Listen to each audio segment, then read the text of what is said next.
네, 이데일리 TV입니다. 셀트리온 그룹주, KB금융, 손오공, 효성TNC, 일양약품, 녹십자 랩셀, HLB 들어가 있습니다.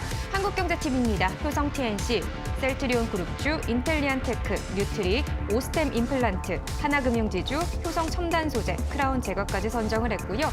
매일경제TV는 동국제약, SK이노베이션, SK케미칼, SK하이닉스, 고려아연, 효성TNC, 그리고 셀트리온 그룹주, KB금융까지 담았고요. MTN 역시 셀트리온 그룹주 들어가 있습니다. 효성TNC도 있고요. 녹십자, 해성DS, 그리고 NK맥스, 드래곤플라이, 일양약품, 효성첨단소재까지 선정을 했습니다. 네, 오늘 포진되어 있는 것들 보면 역시나 셀트리온 그룹주 이슈도 있으니까요. 이런 부분들 들어가 있고 거기에 효성 그룹주들도 좀 눈에 띕니다. 여러 가지 좀 다양한 이슈들로 인해서 역시나 장이 돌아가고 있지 않나라는 생각이 드는데 어떻게 보세요? 오늘은 셀트리온이 분명히 있을 거라 생각했어요. 다 그러니까요. 있을 거라 생각했어요. 다 있을 거라 생각했어요. 역시 예. 그리고 오늘 이슈가 되는 종목들은 역시나 다 있다라고 좀 봐야 될 것 같아요. 그리고 중형주, 대형주 할 것 없이 전반적으로 상당히 많이 포진돼 있다라는 게 어찌 보면 시장에 좀 변화가 생기는 구간이다 보니까 아마 중형주에 치우쳐 있는 것도 아니고 대형주에 치우쳐져 있는 것도 아니고 좀 적절히 섞여 있다라고 좀 보는 게 맞을 것 같아요. 그리고 그 중심에는 또 셀트리온. 역시 셀트리온이 오늘은 중심을 잡고 있지 않은가라는 생각이 드네요. 네, 알겠습니다. 그럼 한 세 가지 정도 분석을 해볼 텐데 역시 셀트리온을 봐야겠죠. 예. 그래요. 지금은 셀트리온을 첫 번째 어쨌든 픽을 했는데 셀트리온의 이슈가 딱 두 가지잖아요. 공매도하고 북미 시장 진출, 그러니까 캐나다 시장 진출이잖아요. 그러니까 저는 개인적으로 캐나다 시장 진출에 대한 부분 좀 주목을 좀 했으면 좋겠는데 공매도에 너무나 이슈가 좀 집중이 돼 있다 보니까 그 이슈에서 종목이 올라간다라는 얘기를 일단 안 할 수는 없을 것 같아요. 그래서 초반에 충분히 좀 말씀드렸지만 어쨌든 셀트리온의 공매도 잔량이 1위고 그리고 이 공매도 때문에 문제가 많이 되고 있고 그러니까 이 문제가 된다라는 건 결국 손해가 나니까 문제가 된다라는 거예요. 이게 어차피 돈이 왔다 갔다 하는 시장이잖아요. 근데 이 돈이 이게 내가 손실이 나면 누군가 수익이 나는 거고 내가 수익이 나면 누가 손실이 나는 그런 게임이거든요. 그러다 보니까 이게 상당히 민감할 수밖에 없어요. 그러다 보니까 외국인과 기관의 어떤 주식 싸움은 진행될 수밖에 없는 부분들이고 그리고 또 외국인과 기관도 주식 싸움을 할 수밖에 없는 부분들이고 그래서 이런 그 시장 속에서 특히나 외국인과 기관이 우세할 수밖에 없는 시장 속에서 여러 가지 매매 기법을 가지고 있다는 것 자체도 너무나 의아할 수밖에 없겠죠. 그래서 그 중에 하나가 또 공매가 될 수 있는 거고, 그 공매도 또 개인이 못하다 보니까 이게 또 문제가 될 수밖에 없는 부분들이고요. 근데 투기를 떠나서 투자를 하는 시장에서 본전 심리를 얘기하는 게 저는 맞을까라는 생각을 계속해서 좀 드리고 싶거든요. 이게 우리가 지금 저축을 하는 게 아니잖아요. 투자와 저축의 차이점은 딱 그거거든요. 마이너스가 되느냐 안 되느냐. 본전을 찾느냐 못 찾느냐 그 차이거든요. 근데 지금 우리가 주식시장에서 저축을 하는 건 아니잖아요. 투자 시장이잖아요. 근데 투자 시장에서 우리가 소위 은행에서 드는 적금이나 예금처럼 원금 보장을 얘기하는 건 그러면 저는 또 욕을 얘기했지만 오늘 그냥 욕 먹을게요. 그냥 욕 먹을게요. 그냥 욕 먹겠지만 그렇게 투자를 안 하는 게 저는 맞다라고 생각합니다. 그러니까 차라리 투자 안 하는 게 맞아요. 아니면 아싸리 그냥 부동산처럼 그냥 진짜 작년 3월달 같이 폭락이 왔을 때 그냥 거기다 묻어놓고 몇 년 그냥 안 열어본 게 차라리 나아요. 중장기적으로 볼 때는 괜찮지만. 그러니까 지금 저 같은 경우도 차라리 폭락이 왔으면 좋겠다 생각하는 게 저도 개인적으로 지금 전체 자산에서 그러니까 계좌에서 투자 그 현금이 70%가 넘어가고 그 작년 3월달 같은 경우도 지금 제가 보여드릴 수가 있는데 작년 3월 18일 날 계좌를 긴급하게 풀어가지고 그때 코덱스 레버리지 거의 몰빵 들어갔어요. 그때 그 다음날 바닥이었었거든요. 그러니까 그런 투자가 꼭 답은 아니겠지만 어쨌든 그런 식으로 조금은 부동산 좀 길게 저점에서 길게 하는 그런 부분들 가져가게 된다라면 공매도를 하던 누가 외국인이 매도하던 큰 문제가 되는 건 아니거든요. 죄송한데 얘기가 좀 새버렸네요. 어쨌든 그래서 이 공매도 문제가 좀 되고 있는 상황인데 이 부분 서두에 충분히 말씀을 드렸고 저는 개인적으로 공매도보다는 지금 캐나다 시장에 진출했다는 게 전 더 큰 이슈거든요. 그렇죠. 왜냐하면은 캐나다 시장에 진출해가지고 매출이 올라가고 실적이 좋아지게 되면은 외국인들이 공매도를 할까요? 안 해요. 실적이 좋아진다는 기업이 좋아진다는 얘기잖아요. 그러면 소위 외국 기관들이 얘기하고 있는 PER이라든지 PSR 이런 부분 투자 지표가 좋아지는 거거든요. 그럼 매수를 할 수밖에 없다라는 거죠. 근데 이게 왜 주목을 해야 되냐면은 지금 유럽 같은 경우 유럽 의료 시장 같은 경우는 공공성이 커요. 그렇기 때문에 조금 공공성이 크기 때문에 비싼 사보험보다는 어떤 그 공공재, 그러니까 바이오심에서 싼 그 제약품이랄까요? 이런 부분이 조금 공급이 많이 돼요. 그러다 보니까 단적인 예로 램시마 같은 경우 유럽에서는 점유율이 55%가 돼요. 그런데 북미 쪽에 좀 쉽지 않은, 북미 쪽은 지금 현재 램시마가 점유율 10%밖에 안 되거든요. 소위 말하는 그 세트인 삼성 세트, 허즈마하고 인플렉 하여튼 세 개가 네. 있는데 램시마하고 허즈마하고 하나가 되는데 갑자기 생각이 안 나네요. 이 세 개가 있는데 이 세 개 점유율이 지금 10%밖에 안 돼요. 예. 근데 우회적으로 북미 캐나다 시장을 뚫었다라는 건 캐나다하고 미국 시장은 거의 비슷하다고 보면 돼요. 비슷하다고 보면 되기 때문에 북미 시장을 공략했다는 게 큰 의미가 있는 거거든요. 그러면서 북미 시장의 점유율이 올라가게 되면은 지금 만약에 유럽처럼 55%까지는 아니더라도 지금 10%에서 30%까지만 올라가도 그 정도 매출 엄청난 효과가 있는 거거든요. 그러면 이 매출 효과는 실적이 올라가게 되면은 공매도 할 일이 없다라는 겁니다. 그래서 저는 개인적으로 이 공매도 이 캐나다 판매 승인보다 공매도 좀 이슈에 주목하고 있다는 게 개인적으로 좀 아쉽고 그래서 이런 부분들이 어쨌든 주목이 되고 매출이 늘어나게 되면은 공매도는 자연스럽게 없을 수밖에 없는 부분들이니까 조금 저는 캐나다 이슈에 좀 주목을 했으면 좋겠네요. 네, 결국은 이제 헤지펀드의 이 공매도 세력들이 어쨌든 네. 이 게임스톱이라는 이 종목에 왜 들어갔는지에 집중한다면 셀트리온을 봤을 때 이 공매도가 아니라 말씀하신 네. 것처럼 지금 이 램시마 SC의 이제 캐나다 진출에 대해서 이 부분을 조금 더 염두에서 네네. 볼 필요가 있다. 이렇게 정리를 좀 해보면 될 것 같습니다. 알겠습니다. 좀 참고하시기 바라겠고요. 두 번째 종목으로 넘어가 보겠습니다. 네, 두 번째는 효성 TNC 종목인데요. 이 종목은 지금 뭐 4분기 호실적 그리고 이번에 1분기 실적도 좋다. 그러면서 저평가가 돼 있다. 예, 그러니까 1차 목표가가 50만 원, 2차 목표가 80만 원 돼 있더라고요.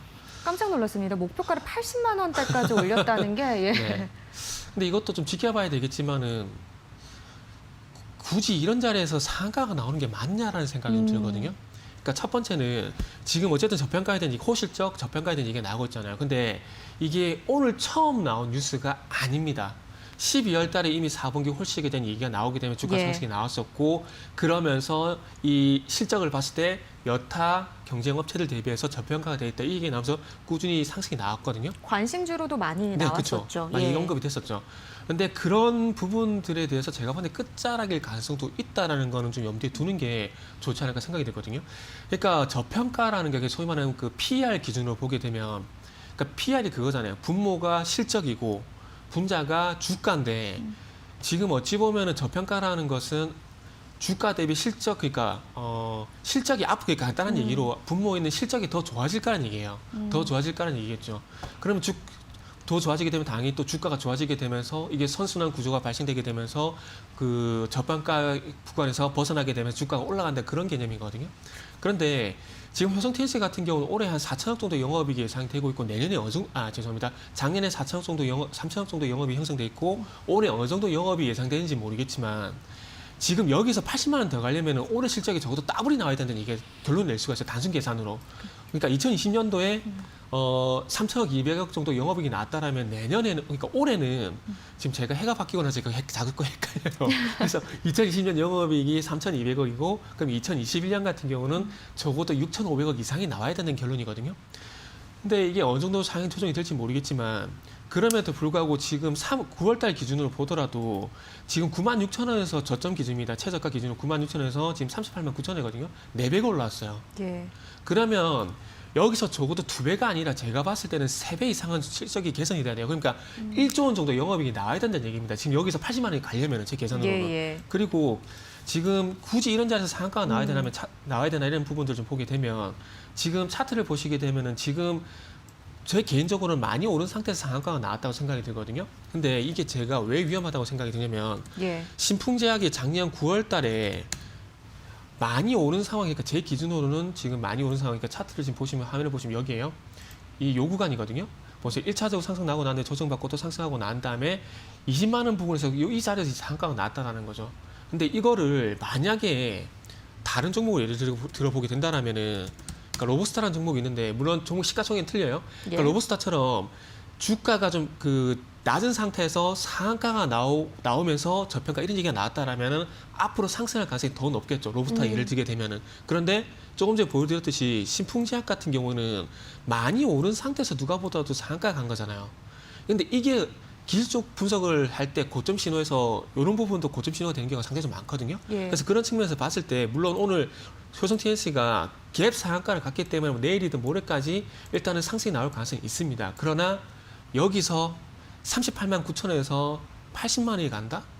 요거는 조금 무리가 있지 않을까 생각이 들어요. 그래서 오늘 특징주에 보면 뉴트리라는 종목이 있는데 예. 차라리 이런 종목을 볼 바에는 어찌 보면 저 개인적으로는 차라리 뉴트리라는 종목을 보는 게 더 낫다라고 생각이 들어요. 지금 요 종목 같은 경우에 26,000원대에서 행보를 하다가 오늘 거래량 터지면서 신고가 나오고 있거든요. 그러니까 이런 것들은 따라갈 필요가 있다라는 거죠. 뭐 제 개인적인 판단이긴 하지만 이런 것들은 따라갈 필요가 있겠지만은 조금 전에 보여드렸던 이 효성 TNC 같은 굳이 이런 자리에서 굳이 상가? 네. 이런 건 물리죠. 그러니까 목표가가 80만 원까지 네. 올랐다고 해서 지금 30만 원대니까 지금 다시 한번 따라가 볼까라는 생각은 위험할 수 그죠. 있다라는 네. 말씀이시죠. 그럴 바에는 조금 네. 더 저평가되어 있고 기술적 분석으로 봤을 때도 지금 들어갔을 때 괜찮을 만한 그 네네. 뉴트리를 좀 관심주로 또 주셨네요. 알겠습니다. 이런 부분도 꼭 좀 투자하시는데 참고를 하셔야 될 것 같습니다. 자, 다음 종목을 또 보죠. 네. 다음 종목은 KB금융입니다. KB금융인데 이거는 오늘 SK하이닉스처럼 모든 대형주에 뭐 똑같은 맥락이라 보시면 될 것 같아요. 오늘 시장이 반등을 하게 되면서 하이닉스도 그렇고 한국조선해양도 그렇고 지금 말씀드린 KB금융도 그렇고 시장이 반등하니까 상승이 솔직히 뭐 변동성이 커져 이런 얘기도 나오고 있는데 그래서 뭐 굳이 핑계를 대자면은 2020년 호실적 금융지사들 호실적 호실적. 네. 그 증권 계좌가 작년에 상당히 많이 늘어났다 그러더라고요. 도박개미동 때문에. 그래서 그 소위 말하는 커머셜 뱅크, 상업은행, 예대 마진 요 부분보다는 그러니까 비은행이죠. 인베스트먼트 뱅크라 좀 봐야 될 것 같은데 이쪽 인베스트먼트 투자 부분에서 그러니까 증권 쪽 계좌가 많이 늘어나 보니까 증권사라든지 이쪽에 계열사들의 실적이 좀 많이 좋아지다 보니까 2010년 실적이 좀 좋아졌었는데 아마 이런 부분들이 과연 지속이 되려면은 상업은행을 좀 봐야 되겠죠. 이전 예대 마진 봐야 되는데 그런 부분들이 예. 있고 지금은 어쨌든 다시 이틀 동안 조정 이후에 반등이 나오게 되면서 유동성이 다시 공급이 되면서 그러니까 시장 매수겠죠. 매수가 유비되게 되면서 지금 반등이 나온다고 좀 보는 게 맞을 것 같고 앞으로는 어쨌든 금융당국의 어떤 배당 제한이란지 그리고 그러니까요. 대출 규제 이런 문제들을 보게 된다라면은 뭐 단기 기술적 반등으로 대응한다라면은 충분히 승산이 있겠지만 이걸 추세적인 상승에는 조금 더 판단을 유보하는 게 맞다. 뭐 그렇게 말씀드리고 싶네요. 그러니까 중장기적으로 보고 들어가기에는 지금 상황에서는 좀 무리가 그렇게 있다는 무리가 거죠. 있다. 지금은 단기적으로 단기적으로 보는 게, 보셔라. 알겠습니다. 뭐 오늘 굉장히 좀 안 좋은 이야기들 많이 들으실까 봐 그러게요. 걱정하시긴 했는데 저는 개인적으로 그렇습니다. 양쪽의 이야기를 다 네. 다른 시각으로도 보셔야 또 투자자분들께서 판단하시기에 저 또 그리고 도움이 되실 안티도 팬이라 테니까요. 생각해요. 아유, 정말 네. 좋은 생각이시네요. 알겠습니다. 삼성전자 정도 돼야 일단 안티가 있는 거지. 뭐 듣보잡에서 안티가 없잖아요. 알겠습니다. 네, 지금까지 위드금융의 정태근 팀장과 함께했습니다. 고맙습니다.